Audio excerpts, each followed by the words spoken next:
Greetings, fellow HFY fans. Thank you for coming. I'm glad you could be here. Before we begin, if you enjoy this content, please consider hitting that like button, dropping a comment, and subscribing if you haven't already, and possibly supporting us on Patreon. Now, on with the story. A Princess of Mars by Edgar Rice Burroughs. Episode 12, Chapters 22 and 23. Chapter 22.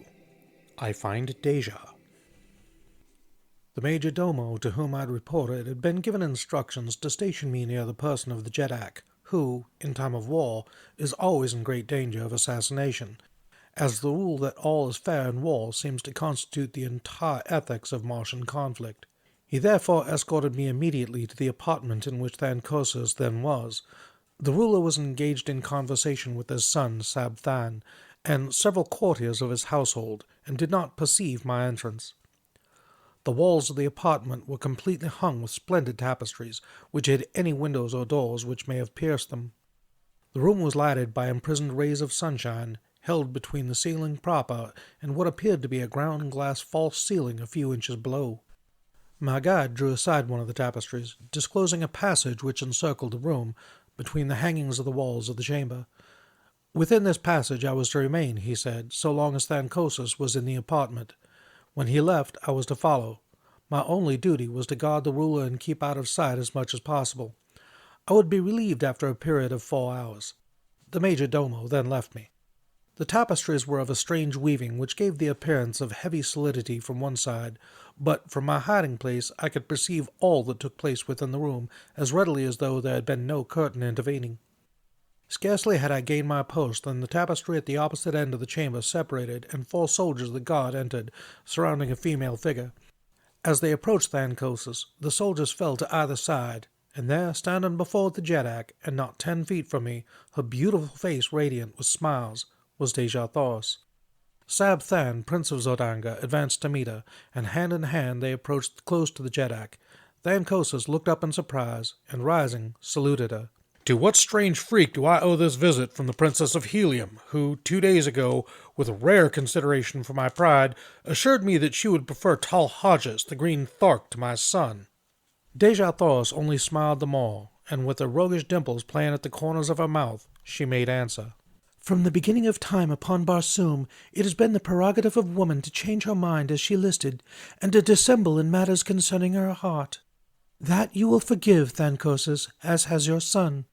2 days ago I was not sure of his love for me, but now I am, and I have come to beg of you to forgive my rash words, and to accept the assurance of the Princess of Helium that when the time comes she will wed Sabthan, Prince of Zodanga. I am glad that you have so decided, replied Thankosis. It is far from my desire to push war further against the people of Helium, and your promise shall be recorded and a proclamation to my people issued forthwith. It were better, Thankosis, interrupted Dejah Thoris, that the proclamation wait the ending of this war. It would look strange indeed to my people and yours were the Princess of Helium to give herself to the country's enemy in the midst of hostilities. Cannot the war be ended at once? Spoke Sabthan. It requires but the word of Thankosis to bring peace. Say it, my father. Say the word that will hasten my happiness and end this unpopular strife. We shall see, replied Thankosis, how the people of Helium take to peace.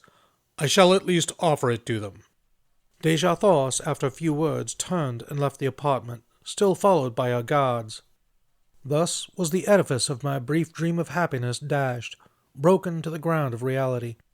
The woman for whom I had offered my life, and from whose lips I had so recently heard a declaration of love for me, had lightly forgotten my very existence, and smilingly given herself to the son of her people's most hated enemy. Although I had heard it with my own ears, I could not believe it. I must search out her apartments, and force her to repeat the cruel truth to me alone, before I would be convinced. And so I deserted my post, and hastened through the passage behind the tapestries, towards the door by which she had left the chamber. Slipping quietly through this opening, I discovered a maze of winding corridors, branching and turning in every direction. Running rapidly down first one and then another of them, I soon became hopelessly lost, and was standing panting against a side wall when I heard voices near me. Apparently they were coming from the opposite side of the partition against which I leaned, and presently I made out the tones of Dejah Thoris. I could not hear the words, but I knew that I could not possibly be mistaken in the voice. Moving on a few steps, I discovered another passageway at the end of which lay a door. Walking boldly forward, I pushed into the room only to find myself in a small antechamber in which there were 4 guards who had accompanied her. One of them instantly arose and accosted me, asking the nature of my business. "I am from Thancosis," I replied, "and I wish to speak privately with Dejah Thoris, Princess of Helium." "And your order?" asked the fellow. I did not know what he meant, but I replied that I was a member of the guard, and without waiting for a reply from him, I strode towards the opposite door of the antechamber, behind which I could hear Dejah Thoris conversing. But my entrance was not to be so easily accomplished. The guardsman stepped before me, saying, "No one comes from Thancosis without carrying an order or the password. You must give me one or the other before you may pass." "The only order I require, my friend, to enter where I will, hangs at my side," I answered, tapping my longsword. "Will you let me pass in peace or no?" For reply he whipped out his own sword, calling to the others to join him, and thus the 4 stood with drawn weapons, barring my further progress.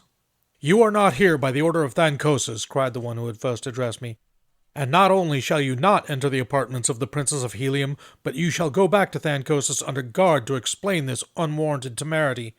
Throw down your sword. You cannot hope to overcome 4 of us," he added with a grim smile. My reply was a quick thrust which left me but 3 antagonists, and I can assure you that they were worthy of my mettle. They had me backed against the wall in no time, fighting for my life. Slowly I worked my way to a corner of the room where I could force them to come at me only one at a time, and thus we fought upward of 20 minutes, the clanging of steel on steel producing a veritable bedlam in the little room. The noise had brought Dejah Thoris to the door of her apartment, and there she stood throughout the conflict with Sola at her back, peering over her shoulder. Her face was set and emotionless, and I knew that she did not recognize me, nor did Sola. Finally, a lucky cut brought down the 2nd guardsman, and then, with only 2 opposing me, I changed my tactics and rushed them down after the fashion of my fighting that had won me many a victory. The 3rd fell within 10 seconds after the 2nd, and the last lay dead upon the bloody floor a few moments later. They were brave men and noble fighters, and it grieved me that I had been forced to kill them, but I would have willingly depopulated all of Barsoom could I have reached the side of my Dejah Thoris in no other way. Sheathing my bloody blade, I advanced towards my Martian princess, who still stood mutely gazing at me without sign of a recognition. "Who are you, Zodangan?" she whispered. "Another enemy to harass me in my misery." "I am a friend," I answered, "a once cherished friend." "No friend of Helium's princess wears that medal," she replied. "And yet, the voice, I have heard it before. It is not... It cannot be. No, for he is dead."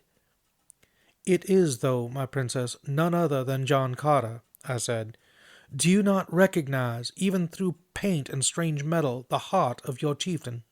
As I came close to her, she swayed towards me with outstretched hands, but as I reached to take her in my arms, she drew back with a shudder and a little moan of misery. Too late, she grieved.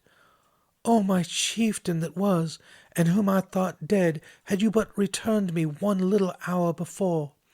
But now it is too late, too late." "What do you mean, Dejah Thoris?" I cried. "That you would not have promised yourself to the Zodangan prince had you known that I lived? Think you, John Carter, that I would give my heart to you yesterday, and today another? I thought that it lay buried with your ashes in the pits of Warhoon.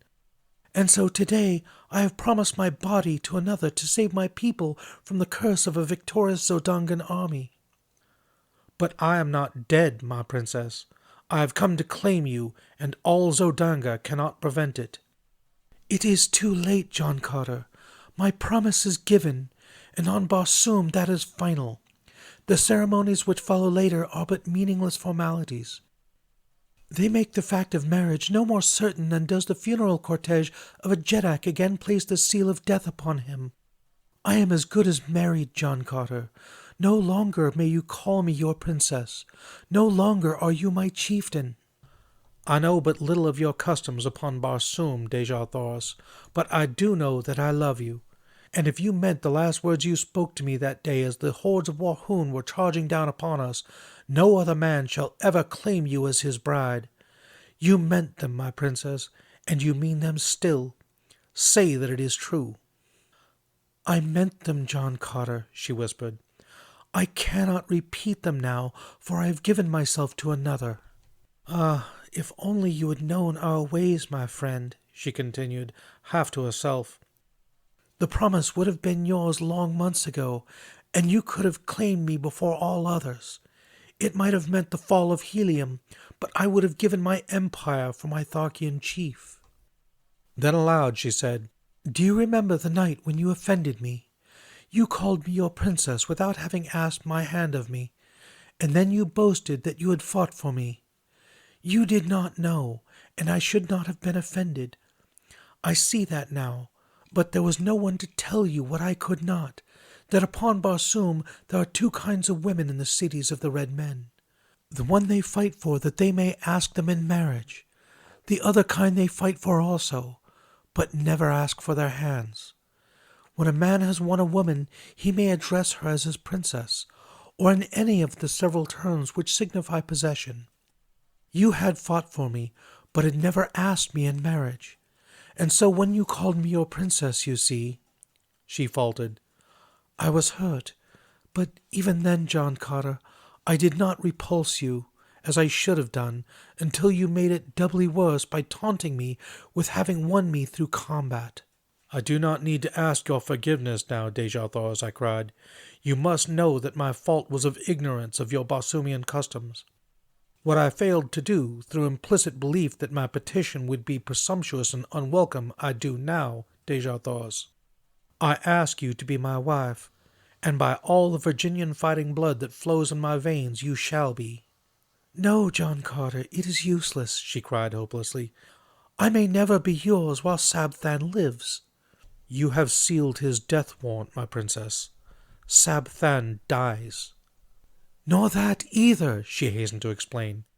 I may not wed the man who slays my husband, even in self-defense. It is custom. We are ruled by custom upon Barsoom. It is useless, my friend. You must bear the sorrow with me. That at least we may share in common. That and the memory of the brief days amongst the Tharks. You must go now, nor ever see me again. Goodbye, my chieftain that was. Disheartened and dejected, I withdrew from the room, but I was not entirely discouraged, nor would I admit that Dejah Thoris was lost to me until the ceremony had actually been performed. As I wandered along the corridors, I was as absolutely lost in the mazes of winding passageways as I had been before I discovered Dejah Thoris's apartments. I knew that my only hope lay in escape from the city of Zodanga, for the matter of the 4 dead guardsmen would have to be explained, and as I could never reach my original post without a guide, suspicion would surely rest on me so soon as I was discovered wandering aimlessly through the palace. Presently I came upon a spiral runway leading to a lower floor, and this I followed downward for several stories until I reached the doorway of a large apartment in which were a number of guardsmen. The walls of this room were hung with transparent tapestries, behind which I secreted myself without being apprehended. The conversation of the guardsmen was general, and awakened no interest in me until an officer entered the room and ordered 4 men to relieve the detail who were guarding the Princess of Helium. Now I knew my troubles would commence in earnest, and indeed they were upon me all too soon, for it seemed that the squad had scarcely left the guard-room before one of their number burst in again breathlessly, crying that they had found the 4 comrades butchered in the antechamber. In a moment the entire palace was alive with people. Guardsmen, officers, courtiers, servants, and slaves ran helter-skelter through the corridors and apartments, carrying messages and orders, searching for signs of the assassin. This was my opportunity, and, slim as it appeared, I grasped it, for as a number of soldiers came hurrying past my hiding place, I fell in behind them and followed through the mazes of the palace until, in passing through a great hall, I saw the blessed light of day coming in through the series of larger windows. Here I left my guides, and, slipping to the nearest window, sought for an avenue of escape. The windows opened along a great balcony which overlooked one of the broad avenues of Zodanga. The ground was about 30 feet below, and at a like distance from the building was a wall fully 20 feet high, constructed of polished glass about a foot in thickness. To a red Martian, escape by this path would have appeared impossible, but to me, with my earthly strength and agility, it seemed already accomplished. My only fear was in being detected before darkness fell, for I could not make the leap in broad daylight while the court below and the avenue beyond were crowded with Zodangans. Accordingly, I reached for a hiding place and finally found one by accident, inside a huge hanging ornament which swung from the ceiling of the hall, and about 10 feet from the floor. Into the capacious bowl-like vase I sprang with ease, and scarcely had I settled down within it than I heard a number of people enter the apartment. The group stopped beneath my hiding place, and I could plainly overhear their every word. "It is the work of the Heliumites," said one of them. "Yes, O Jeddak, but how had they access to the palace? I could believe that even with the diligent care of your guardsmen, a single enemy might reach the inner chambers, but how a force of 6 or 8 fighting men could have done so unobserved is beyond me. We shall soon know, however, for here comes the royal psychologist." Another man now joined the group, and, after making his formal greetings to his ruler, said, "O mighty Jeddak, it is a strange tale I read in the dead minds of your faithful guardsmen. They were felled not by a number of fighting men, but by a single opponent." He paused to let the full weight of his announcement impress his hearers, and that his statement was scarcely credited was evidenced by the impatient exclamation of incredulity which escaped the lips of Thankosis. "What manner of weird tale are you bringing me, Notan?" he cried. "It is the truth, my Jeddak," replied the psychologist. "In fact, the impressions were strongly marked on the brain of each of the 4 guardsmen. Their antagonist was a very tall man, wearing the medal of one of your own guardsmen, and his fighting ability was little short of marvelous, for he fought fair against the entire 4 and vanquished them by his surpassing skill and superhuman strength and endurance. Though he wore the medal of Zodanga, my Jeddak, such a man was never seen before in this or any other country upon Barsoom.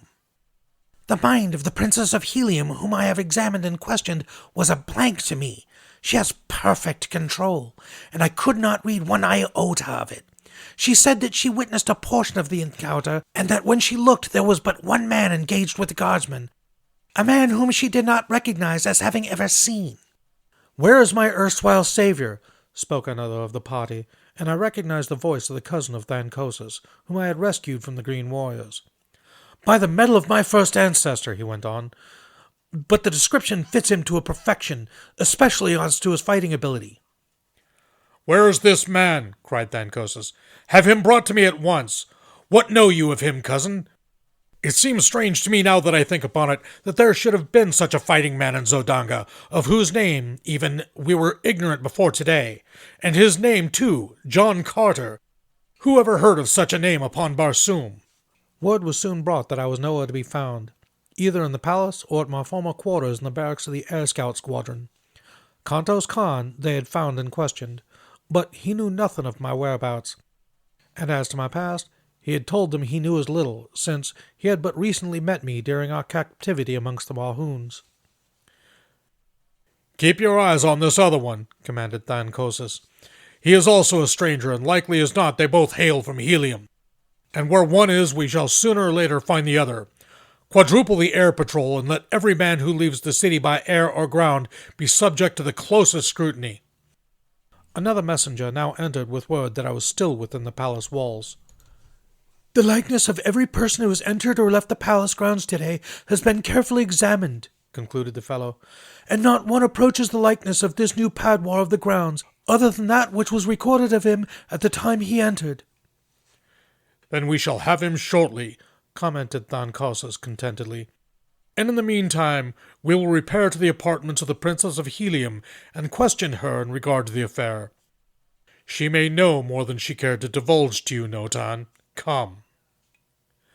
They left the hall, and as darkness had fallen without, I slipped lightly from my hiding place and hastened to the balcony.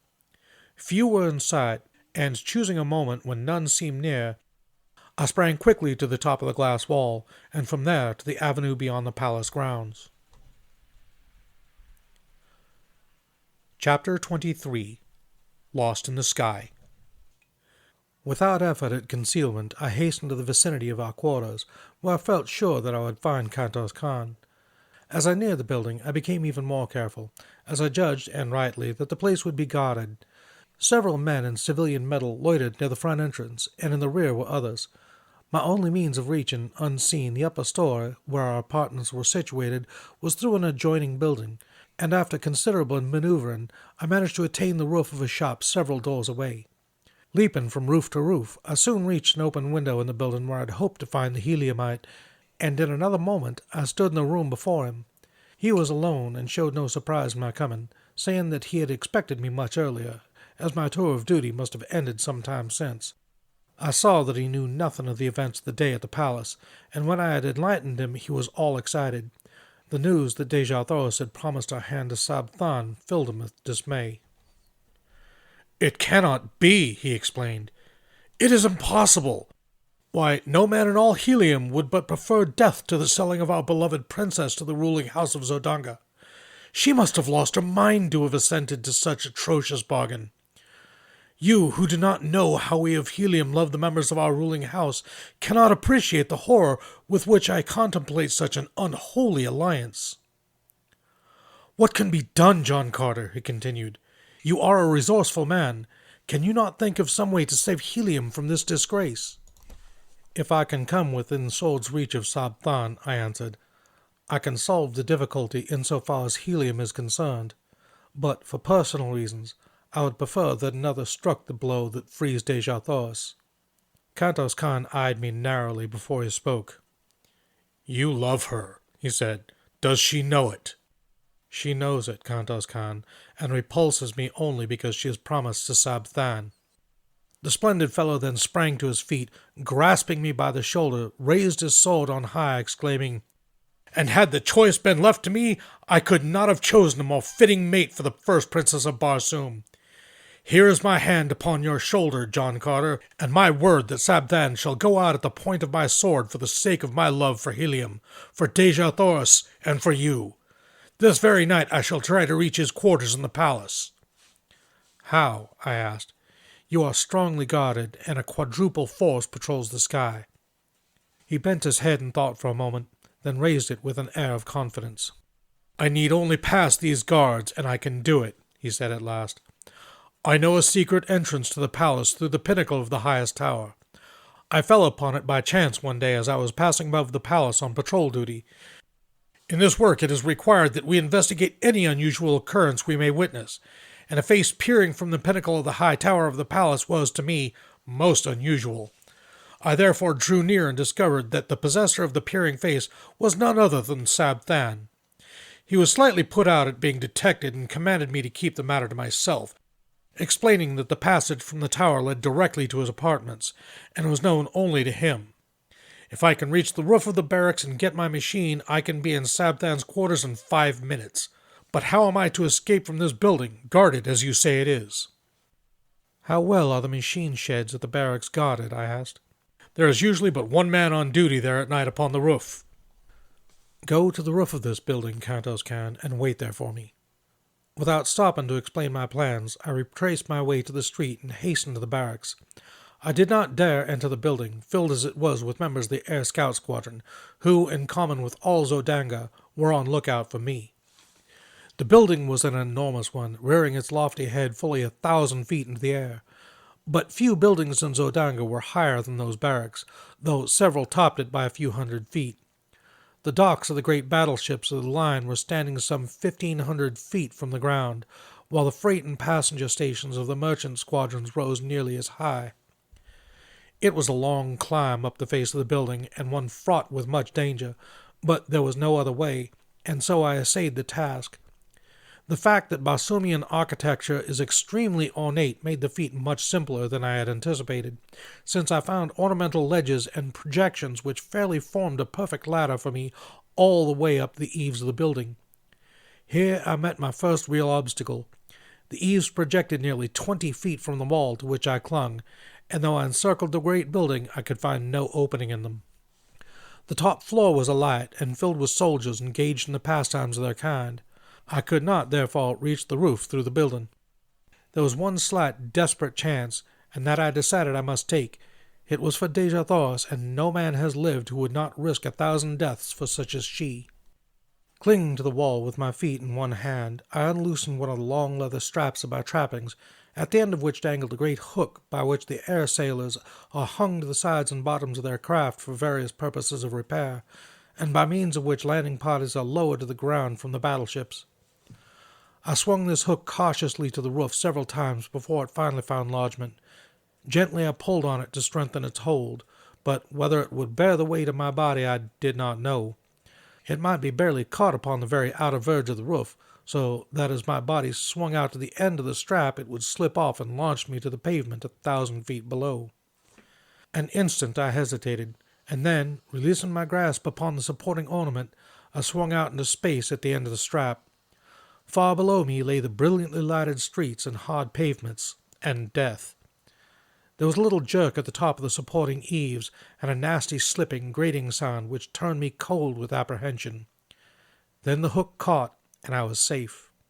Clambering quickly aloft, I grasped the edge of the eaves and drew myself to the surface of the roof above. As I gained my feet, I was confronted by the sentry on duty, into the muzzle of whose revolver I found myself looking. "Who are you, and whence came you?" he cried. "I am an air scout, friend, and very nearly a dead one, for just by the merest chance I escaped falling to the avenue below," I replied. "But how came you upon the roof, man? No one has landed or come up from the building for the past hour. Quick, explain yourself, or I call the guard." "Look you here, sentry, and you shall see how I came, and how close a shave I had to not come at all," I answered, turning towards the edge of the roof, where, 20 feet below, at the end of my strap, hung all my weapons. The fellow, acting on impulse of curiosity, stepped to my side and to his undoing, for as he leaned to peer over the eaves, I grasped him by his throat and his pistols, and threw him heavily to the roof. The weapon dropped from his grasp, and my fingers choked off his attempted cry for assistance. I gagged and bound him, and then hung him over the edge of the roof, as I myself had hung a few moments before. I knew it would be morning before we would be discovered, and I needed all the time that I could gain. Donning my trappings and weapons, I hastened to the sheds, and soon had out both my machine and Kantos Khan's. Making his fast behind mine, I started my engine, and skimming over the edge of the roof, I dove down into the streets of the city far below the plane usually accompanied by the air patrol. In less than a minute, I was settling safely upon the roof of our apartment beside the astonished Kantos Khan. I lost no time in explanation, but plunged immediately into discussion of our plans for the immediate future. It was decided that I would try to make Helium while Kantos Khan was to enter the palace and dispatch Sabthan. If successful, he was then to follow me. He set my compass for me, a clever little device which will remain steadfastly fixed upon any given point on the surface of Barsoom, and bidding each other farewell, we rose together and sped in the direction of the palace, which lay on the route which I must take to reach Helium. As we neared the high tower, a patrol shot down from above, throwing its piercing searchlight full upon my craft, and a voice roared out in command to halt, following with a shot as I paid no attention to his hail. Kantos Khan dropped quickly into the darkness, while I rose steadily and at a terrific speed raced through the Martian sky, followed by a dozen of the air scout craft which had joined the pursuit, and later by a swift cruiser carrying 100 men and a battery of rapid-fire guns.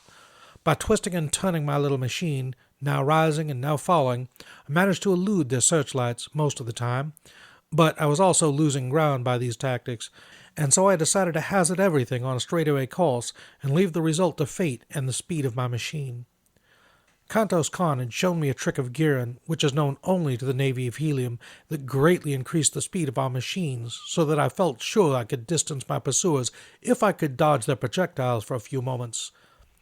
As I sped through the air, the screeching of the bullets around me convinced me that only by a miracle could I escape, but the die was cast, and throwing on full speed, I raced a straight course toward Helium.